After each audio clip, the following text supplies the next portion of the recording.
Hello, I bid you a good day. Today I will make a little, you may say, a rant, or I will express my opinion on some particular book in English I happen to get.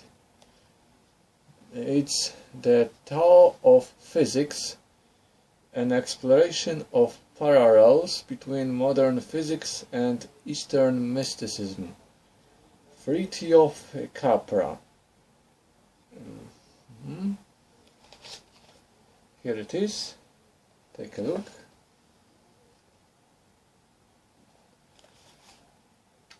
Since its first publication, the Tao of Physics has become a cult book and international bestseller. Treaty of Capra was the first to explore in detail and with authority the connections between Eastern mysticism and modern physics. His book has contributed to the new awareness of a profound harmony between the world views of science and of the mystical tradition, and the recent developments in subatomic physics, the subject of a new chapter for this edition, have reinforced his thesis. Sir Bernard Lowell. The parallels are indeed most striking. John Gribbin from TES, T-E-S, in the role of interpreter of Three Dots, the philosophy of physics today, Dr. Capra has few equals. New Scientist magazine, quote beginning with three dots, sets the reader thinking in an unusual way. For this new edition, Treaty of Capra has added a substantial chapter to take account of recent developments in subatomic physics. He has also made some minor revisions to the text, including a few corrections to the physics. Yes, indeed. As a non-physician, or actually I haven't studied physics, and I am not a physician. I am not a physician. But I am not any physician or scientist in the field of physics. So my arguments, arguments don't concern physics as such, or as science, or its discoveries. My point is just that Mr. Dr. Capra is, let's say, over-optimistic about those parallels and the meaning of those parallels. Because in the field of physics, this part of book is excellently, very well explained for very naive or very fresh student, or any other kind of mind. Explains the physics, new physics, theories of relativist space and time, 3 dimensions, 4 dimensions, quantum physics, and so on. I can't disagree with that. Since I am not a physician, I have no knowledge in the field, no serious advanced knowledge in the field of physics. I can only state that Mr. Dr. Capra is kind of over-optimistic about parallels, about connections between physics and this Eastern mysticism, Buddhism, Hinduism, and other religions and philosophies, and those systems of thought or belief. As a philosopher, I can take, I can how to say it, differentiate rational from irrational, rationality from irrationality, reason from anti-reason. I don't suggest, I have to say, I don't agree with some philosophers who say that belief or faith can't be part of any science, or because there are statements, axioms that have to be taken as a belief, kind of. From the most fundamental, I think, is that we exist, and we can, and the world outside our minds exists. Those statements cannot be proved in the scientific, empirical. I mean, we all perceive the reality, but it isn't possible to prove in the scientific way, because the same experience we want to prove is the thing we have to prove. Our own experience is on the stake, so we can't just prove that in by experience. We can't. That would be also logical fallacy, studied and described by many logicians as petitio principii, I believe, or maybe some other kind of fallacy. So, anyway, what says Dr. Capra?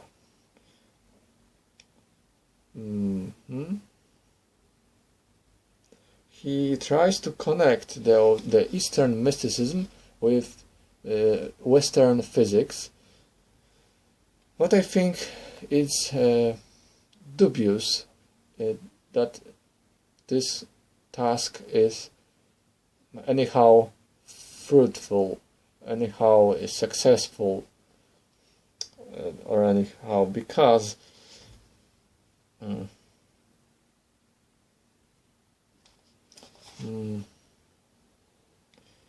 yes, let's say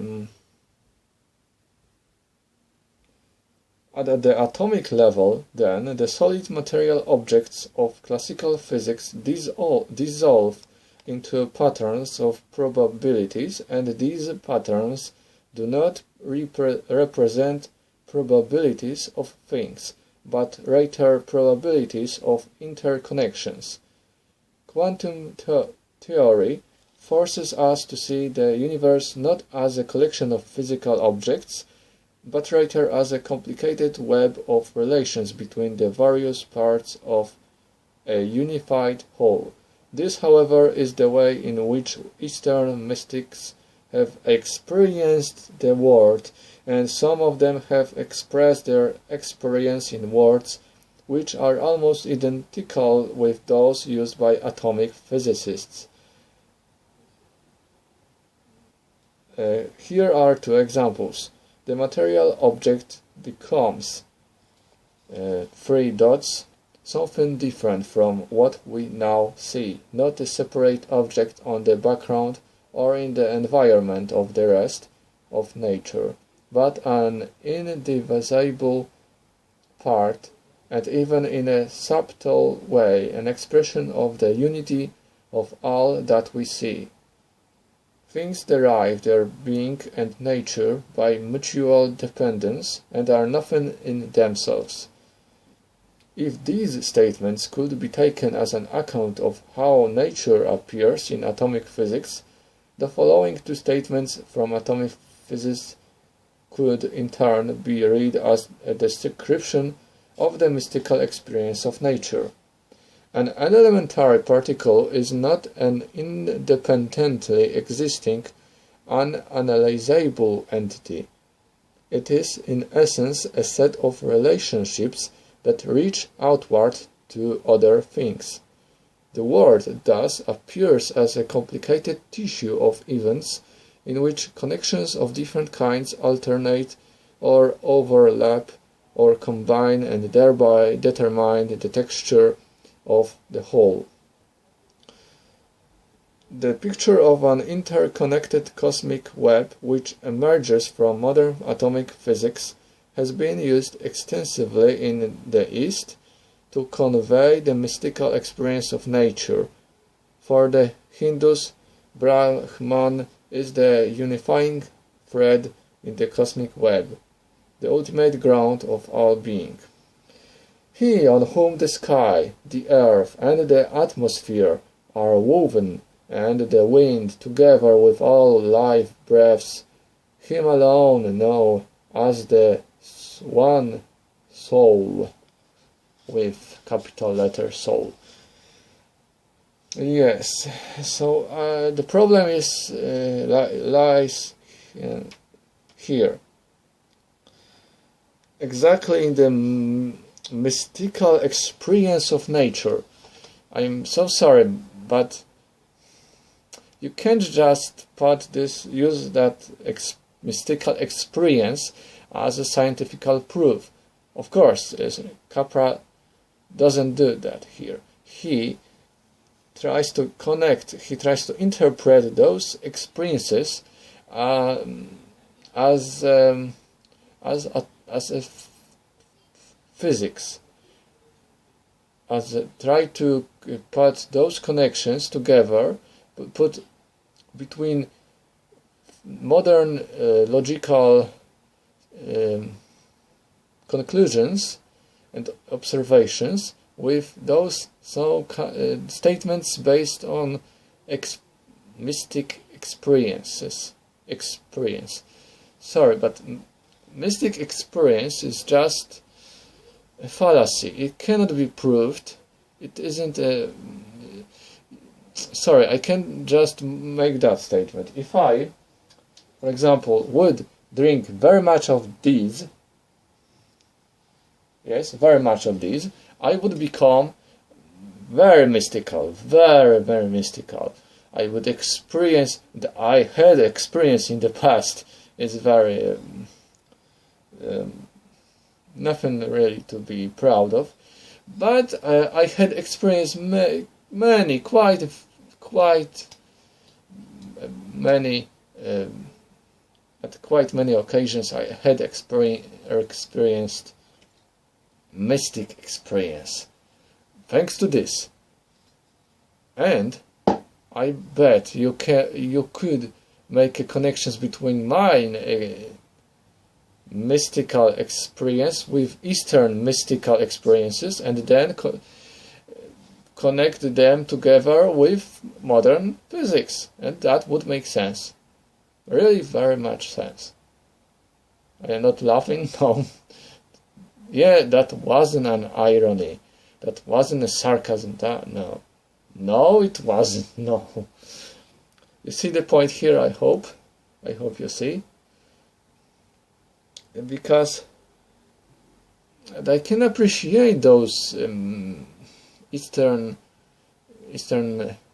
physics, Eastern mystics and their religion and so on, but I am very dubious, and I, realistically speaking,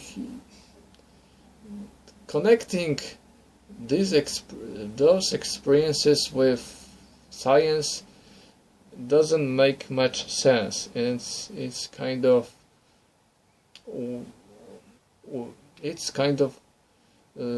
like wasting time, really wasting time.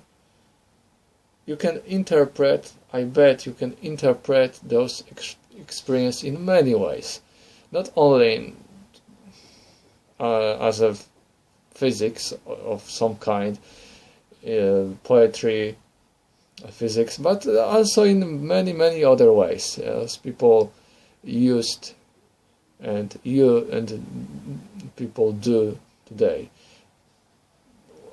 Those interpretations are compete with each other, and neither of them can be proved wrong or right.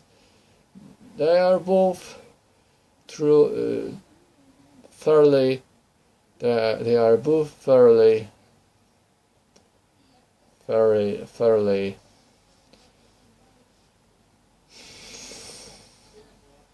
unscientific. So my experience of being drunk has nothing to do with physics. But I could explain that I can bend or curve the three-dimensional, I can transcend into the fourth dimension, I can feel it, yes, indeed. I can try to describe, yes, I have the transcendent into fourth or even 10th dimension, and then I could just felt that I am above all this universe. I could experience that all universe is unity, or the one, or the soul, or blah blah blah, and so on, so on, so on. I could have experienced that as well, but I don't try to put my experiences with my experience with in any scientific terms. It may be funny, but it's just wasting of time and resources. Anyway, I still strongly recommend you to read this book, because it's very interesting and you can educate yourself very well, both I think in physics and Eastern mysticism. But you have to remember my point, and I hope you won't forget. And have a yin-yang, or have a good equality of your particles or so.